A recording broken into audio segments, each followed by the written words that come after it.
Hello everyone, आज फिर हाजिर हूँ मैं आप लोगों के सामने एक और वीडियो लेकर।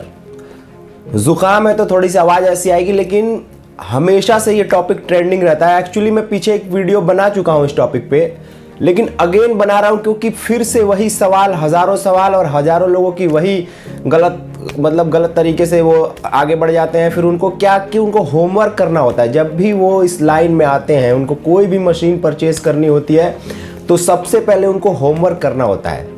लेकिन क्योंकि वो लोग नए होते हैं एक्साइटमेंट में, या फिर जो भी जैसा भी उनको गाइडेंस मिलता है उस हिसाब से वो आगे बढ़ते हैं। तो आज मैं उन लोगों के लिए फिर से एक वीडियो लेकर आया हूं ताकि उनके अंदर जो कन्फ्यूज़न है वो दूर हो जाए कि पैकिंग मशीन लेने से पहले क्या चीज़ उनके दिमाग में होनी चाहिए, क्या सवाल उनके होने चाहिए और किस तरीके से वो किसी मैन्युफैक्चरर के पास जाकर अपनी रिक्वायरमेंट बता सकते हैं। तो आइए बिना किसी देरी की वीडियो की तरफ बढ़ते हैं। सबसे पहला जो आपको अपने दिमाग में फिट करना है वो ये है कि आपको पैकिंग किस चीज़ की करनी है और एक्चुअल में कितने ग्राम की करनी है। मैक्सिमम लोगों की यही गलती होती है कि वो 1 ग्राम से लेके 1 किलो तक, 1 ग्राम से लेके 250 ग्राम तक, 1 ग्राम से लेके आधा किलो, 100 ग्राम से लेके 500 ग्राम, इस तरीके के सवाल वो करते हैं। और मैन्युफैक्चरर भी उनको मशीन बेचने के लिए उनके हाँ में हाँ मिला देता है, जबकि उसको अच्छी तरह से पता है कि अगर वो एक सेटिंग से दूसरे मेजर सेटिंग में, अगर छोटी क्वांटिटी से बड़ी क्वांटिटी में जाता है तो बहुत सारे प्रॉब्लम फेस करने पड़ेंगे कंज्यूमर को इन फ्यूचर जब वो पैकिंग करेगा अपने मशीन में। कितने ग्राम पैक करना है और आपका आइटम क्या है, क्योंकि जो भी अनकुक्ड आइटम होते हैं वो आप FFS में भी पैक कर सकते हैं, सस्ती मशीनों में भी कर सकते हैं, जिसका रेट मैं पहले ही बिल्कुल कम कर चुका हूँ। और अगर आपको कुक्ड आइटम की तरफ जाना है जिसमें कि आपको नाइट्रोजन गैस भरना ही भरना होता है, अगर आप नाइट्रोजन नहीं डालते हैं तो मॉइस्चर आने का खतरा होता है आपके प्रोडक्ट में, तो उसके लिए न्यूमेटिक मशीन होती है।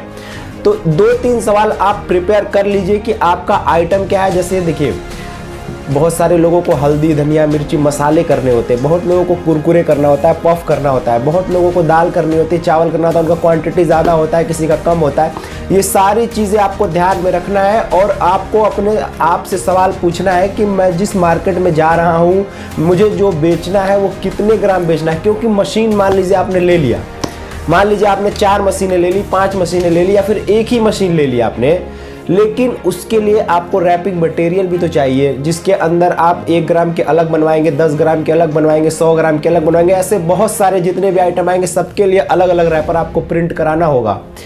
तो आपको ख्याल रखना है कि किस क्वांटिटी में आपको जाना है, उस हिसाब से आपको मशीन परचेज करनी है। और एक भूल आपको कभी नहीं करना है कि आपको 1 ग्राम से 1 किलो की मशीन, या फिर 1 ग्राम से 500 ग्राम की मशीन, 1 ग्राम से 100 ग्राम की मशीन कभी भी नहीं लेना है। आपको जो भी मशीन लेनी है इस तरीके से लेनी है कि आप उसमें अपनी एक जो भी आपका क्वांटिटी है वो लेस देन वाला, या फिर जो उससे आपका ज़्यादा हो, मतलब ज़्यादा क्वांटिटी, 1 ग्राम में थोड़ा, 100 ग्राम में ज़्यादा। तो कम के लिए आप छोटी मशीन लीजिए, बड़े के लिए बड़ी मशीन लीजिए।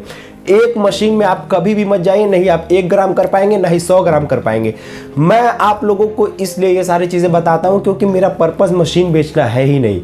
मुझे मशीन उन लोगों को बेचना है जो एक्चुअली में काम स्टार्ट करना चाहते हैं, जो कुछ कर जाना चाहते हैं, कुछ आगे बढ़ना चाहते हैं। मुझे मशीन बेचकर आपसे 10, 20, 50 हज़ार, 1 लाख रुपए लेके साइड नहीं होना है, और ना ही मैं फ्यूचर में कभी ऐसा करूँगा। मैं आया हूँ इस लाइन में क्योंकि मैं आप लोगों को फ़ायदा पहुँचा सकूँ, और जब तक मैं इस लाइन में जुड़ा रहूँगा मैं आप लोगों को फ़ायदा पहुँचाता रहूँगा। मेरा पर्पज़ है ही नहीं, मुझे लोगों का काम स्टार्ट कराना है, उन लोगों के साथ मुझे आगे बढ़ना है, उनके साथ साथ। ऐसा नहीं कि मैं सिर्फ मशीन बेच रहा हूँ तो मशीन बेचकर मैं साइड हो जाऊँ। मेरे पास रोज़ हज़ारों कस्टमर आते हैं। देखिए, आज के डेट में आपको भी पता है और हमें भी पता है, पैसा कमाना बहुत आसान है, किसी को बेवकूफ़ बनाकर, किसी को पागल बनाकर और अलग अलग तरीके से उलझा कर, लेकिन रेस्पेक्ट कमाना बहुत बड़ी चीज़ है। मेरे पास आते हैं 60 साल के बुजुर्ग भी आते हैं, 18 साल का लड़का भी आता है, पश्चिम बंगाल से और आपके बिहार से, पूरे इंडिया के कोने कोने से लोग आते हैं। जब वो आपको रेस्पेक्ट देते हैं, आपकी इज्जत देते हैं कि सर आपने मुझे ऐसा रास्ता दिखाया है जो मेरे लिए बहुत ही फ़ायदेमंद साबित हुआ है, तो खुशी मिलती है। तो जब ये आप लोगों का जो फीडबैक आता है, जब ये आप लोगों का रिस्पांस आता है, तो मुझे और पॉजिटिवनेस मिलती है कि मैं और वीडियोस बनाऊँ आप लोगों के लिए, और जितनी मेरी हैसियत में आप लोगों को फ़ायदा पहुँचाऊँ।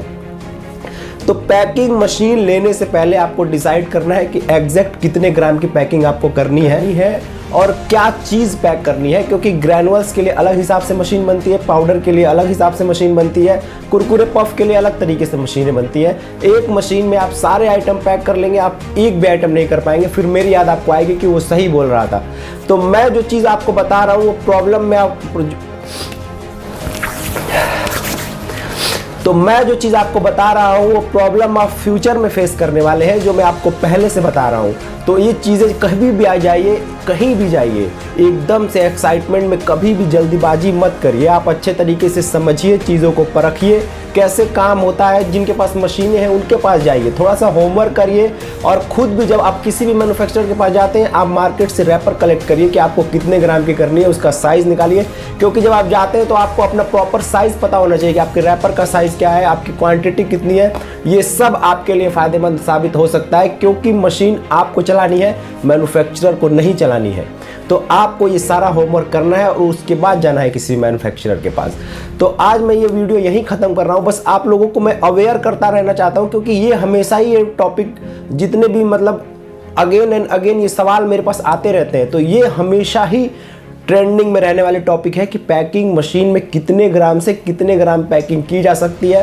देखिए, मशीनें बहुत आती हैं, मैंने आपको पहले भी बताया है कि मेरा जो फोकस होता है वो लो लेवल में सर्वाइव करने वाले लोगों के पास किस तरीके से मशीनें पहुंच जाए, कैसे वो अपना काम स्टार्ट कर ले। अगर वो चाहते हैं, मैं ज़बरदस्ती किसी का काम स्टार्ट नहीं करा सकता, अगर उनके अंदर कुछ करने का जुनून है तो वो किस तरीके से अपना काम स्टार्ट करें। क्योंकि ऊपर जिनके पास बहुत सारे पैसे हैं, ऑगर फिलर है, लोड सेल मशीनें, बहुत सारी मशीनें हैं जो 1 ग्राम से लेके 5 किलो तक भी पैक कर देती हैं, लेकिन वो बहुत ही हाई रेटेड मशीनें होती हैं। वहाँ तक देखिए, आपको अभी आपके पास कम पैसे हैं, मैं आपको अगेन एंड अगेन बताता रहता हूँ कि मैं जो भी काम कर रहा हूँ, मेरे पास प्लांट ऑलरेडी जाते रहते हैं, मेरे पास मोटे मोटे बड़े बड़े प्लांट जाते हैं, उनके लिए तो मेरे पास ऑप्शन बहुत सारे हैं। लेकिन क्योंकि जिनके पास बजट कम है, उनको किस तरीके से फ़ायदा पहुंचाया जाए, मैं उस पर काम कर रहा हूं, मैं उस पर फोकस कर रहा हूं। तो आप लोगों को पहले समझना है, परखना है कि एक्चुअली में आपको पैक करना क्या है और कितने ग्राम की पैकिंग करनी है। ये चीज़ें आप अपने दिमाग में रखिए और फिर जाइए किसी भी मैन्युफैक्चरर के पास, मशीन परचेज करिए, काम स्टार्ट करिए। बिना धड़क आपका काम चलेगा, क्योंकि आपको बार बार सेटिंग बदलनी नहीं पड़ेगी, आपका रैपर वेस्ट नहीं होगा, आपका टाइम वेस्ट नहीं होगा, आप टेंशन फ्री रहोगे तो काम अच्छे से कर पाओगे। मिलेंगे फिर कभी ऐसे वीडियो में, तब तक के लिए अल्लाह हाफिज़।